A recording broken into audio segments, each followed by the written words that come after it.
National highways and motorway police की जानिब से 7 दिसंबर से एम टैग ना रखने वाली गाड़ियों पर पाबंदी आयद की गई है कि अब वो मोटरवे पर दाखिल नहीं हो सकेंगी। एम टैग क्या होता है और इसे किस तरह से हासिल किया जा सकता है, आइए जानते हैं इस वीडियो में।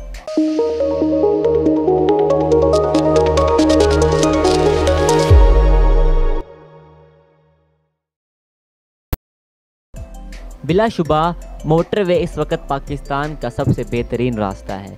हर साल लाखों ट्रांसपोर्टर्स और दीगर मुसाफिर इसे इस्तेमाल करते हैं। मुतल्लिका इदारे मोटरवे की देखभाल के लिए अपनी बेहतरीन सलाहियतों का इस्तेमाल करते हैं ताकि इसे इस्तेमाल करने वाले मुसाफिरों को किसी मसले का सामना ना करना पड़े।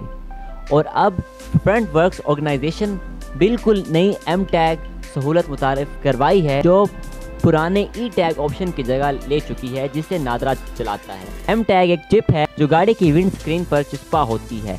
जब गाड़ी टूल प्लाजा के करीब पहुंचती है तो टूल प्लाजा एम टैग एक प्रीपेड नस्ब स्कैनर इस पर मौजूद बैलेंस और दाखिले के मकाम को खुदकार तौर पर स्कैन करता है, और जब आप कोई एग्जिट लेते हैं तो खुदकार तौर पर रकम काट लेता है। यानी टूल टैक्स देने के लिए लंबी कतारों में इंतज़ार करने की ज़रूरत ही नहीं।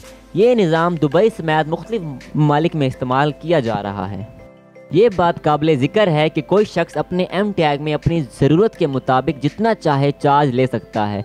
बैलेंस की कोई इंतहाई तारीख नहीं है, इसलिए जब कोई शख्स मोटरवे का इस्तेमाल करता है तभी रकम काटी जाती है। एम टैग के लिए कहां और कैसे दरख्वास्त दी जाती है? एम टैग हासिल करने के लिए आप अपने करीबी मोटरवे इंटरचेंज पर रब्ता कर सकते हैं। दरकार दस्तावेज़ में आप सिर्फ असल शनाख्ती कार्ड और आपका फ़ोन नंबर दरकार है। मुतालबा रकम मौके पर अदा करके एम टैग को चार्ज करवाइए। गाड़ी पर नंबर प्लेट लाजमी होनी चाहिए, क्योंकि बगैर नंबर प्लेट के या ब्लाइंड गाड़ी एम टैग नहीं ले सकती। तमाम ई टैग जुर्माने अदा करने होंगे। एम टैग के क्या फ़वाइद हैं? टूल टैक्स अदा करने के लिए लंबी कतारों में इंतज़ार करने की ज़रूरत नहीं। ई चालान एम टैग बैलेंस से काटा जाएगा। मोटरवे पर काम की इतलात, हद रफ्तार और लाइन की खिलाफ वर्जी की इतलात, टूल ट्रांजैक्शन की इतलात, मौसम की इतलात, एम टैग मुख्तलिफ रिचार्ज ऑप्शंस वगैरह। एम टैग सार्फिन के लिए अलग लाइन।